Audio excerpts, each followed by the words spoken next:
देवकी अपने भैया की लंबी आयु की कामना करने लगी। क्या तुम जियो हजारों साल, साल के दिन हो 50,000।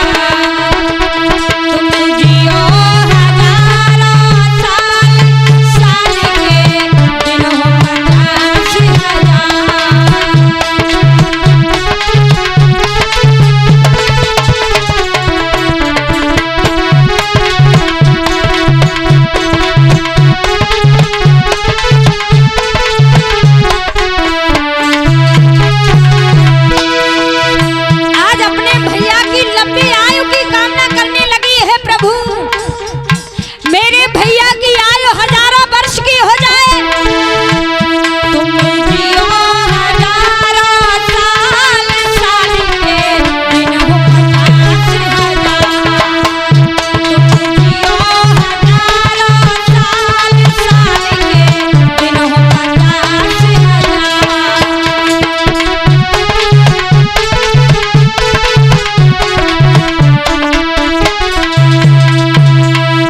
अपने भैया की लंबी आयु की कामना देवकी कर रही थी। तब तक बाबा नारद ने देखा अगर कंस जैसे पापी को दया आने लगी तो भगवान को अवतार लेने में बहुत समय लग जाएगा। तुरंत बीड़ा हाथ में उठाया, चले नारायण नारायण का शब्द गाते हुए आप भी हमारे साथ में गुनगुना लीजिए। भगवान नारायण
नारायण नारायण का शब्द गाते हुए बाबा नारद भोजराज कंस की सभा में पहुंचे हैं।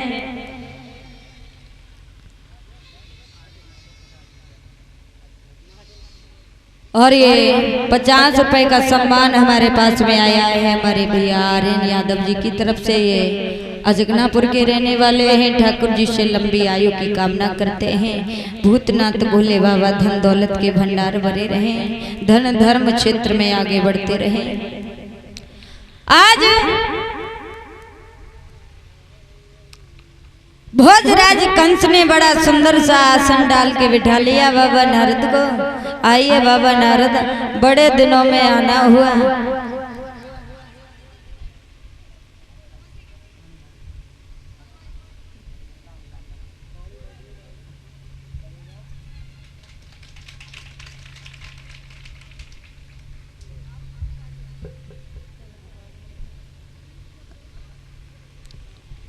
और ये हमारे गले में फूलों का हार डाल करके सम्मानित कर रही है हमारी बड़ी दीदी निधि यादव। और ये हमारा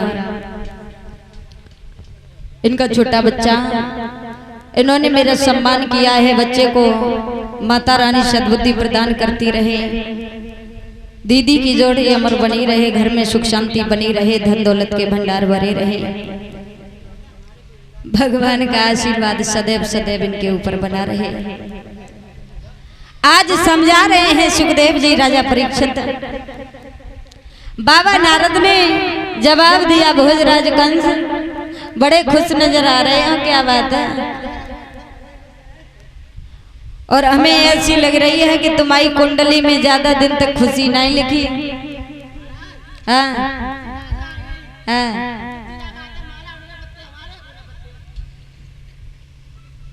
अच्छा,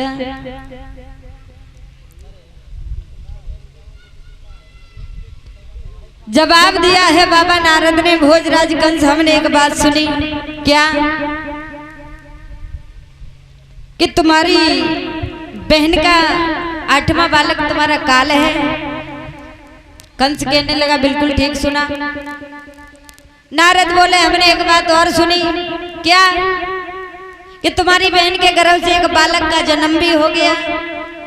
कंस कहने लगा ये भी तुमने बिल्कुल ठीक सुना। नारद कहने लगे हमने एक बात और सुनी। कंस कहने लगा बता। मैंने ये सुना है कि उस बच्चे को तुमने वापस कर दिया। कंस कहने लगा ये भी तुमने बिल्कुल ठीक सुना। जब आकाशवाणी हुई थी तो मेरा काल 8वां बालक बताया था और ये पहला बालक था, इसलिए मैंने वापस कर दिया। और जैसे ये शब्द सुने बाबा नारद ने एक फूल हाथ में लिया। कंस, हमने आज तक तुम्हें अच्छी रास्ता बताई है और तुम्हारे मतलब की बात बताई है। ये फूल तुम्हारे हाथों में है, इसमें कितनी पंखड़ी हैं गिनो, है? गिनो, गिनती करके बताओ। 1 2 3 4 5 6 7 8। 8वीं कौन सी है? अब जाए छोड़ के अगली बाई ते गिनती शुरू करो।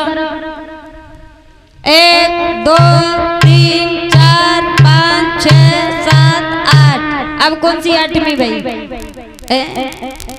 सोई एकदम कंस का दिमाग घूम गया। इसका मतलब बाबा नारद मेरी समझ में ये आया कि कोई सा भी बालक 8वां हो सकता है।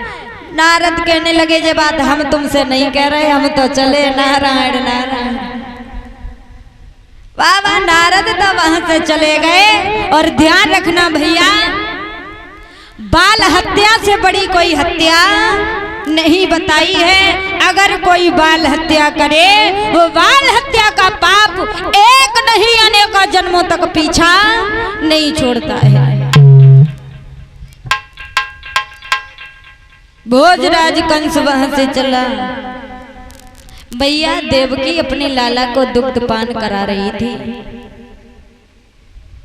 गया मैया की गोद से लाला को उठा लिया। लाला के एक हाथ में दोनों पैर पकड़ लिए। आज देवकी गिड़गिड़ाने लगी, भैया अरे इसने तुम्हारा क्या बिगाड़ा है, छोड़ दो, ये तो मासूम बच्चा है, तुम्हारा कुछ नहीं बिगाड़ पाएगा। भोजराज कंस ने अपनी बहन की गिड़गिड़ाती हुई आवाज को नहीं सुना। उस बच्चे के दोनों पैर पकड़े और ऐसा ही नहीं, अरे पैर पकड़ के घुमाएंगे और बने धरनी से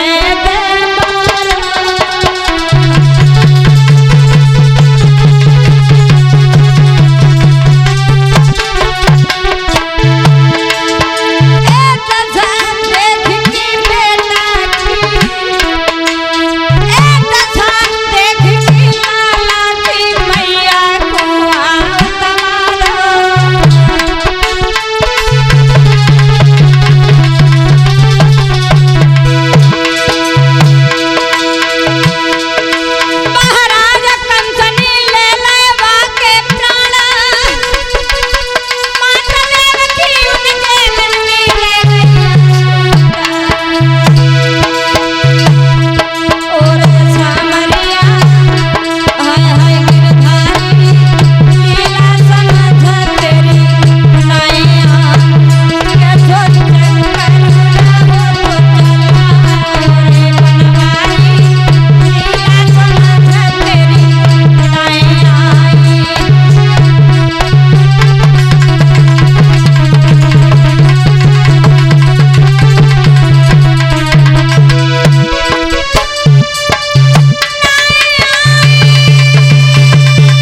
मेरे भैया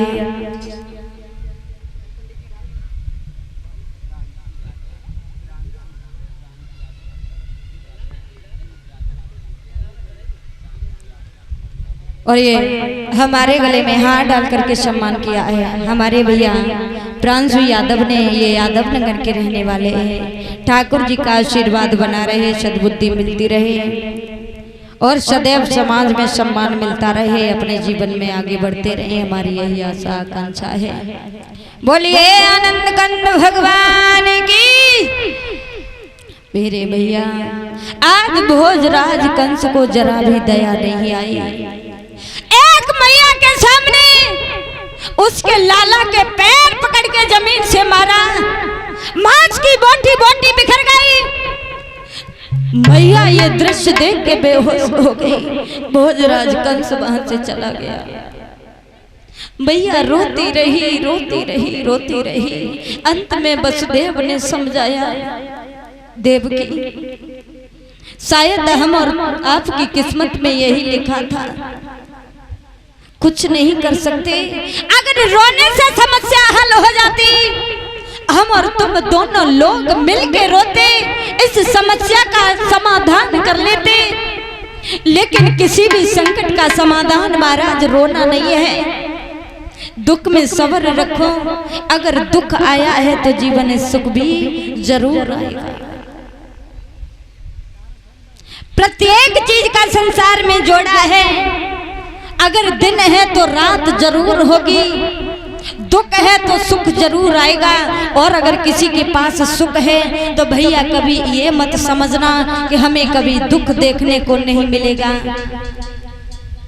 कहते हैं ना कि ऊपर वाले की लाठी में आवाज नहीं होती है। जब ऊपर वाला अपनी नजर फेरता है तो समय पता नहीं चलता कितने टाइम बदल गया। समझाया। प्रमाण भागवत में ऐसा मिला, भोजराज कंस ने अपनी बहन के एक नहीं दो नहीं बल्कि 6 पुत्र इसी भांति से मार दिए। 7वें गर्भ में आज शेषावतार बलराम के आने की बारी है। भगवान नारायण सोचने लगे हैं, अगर इनके साथ में कुछ ऊंच नीच हो गया तो इनके बिना हमारी लीला अधूरी रह जाएगी। योग माया को इशारा दिया। योग माया के द्वारा वो 7वां गर्भ रोहिणी के गर्भ में प्रवेश करा।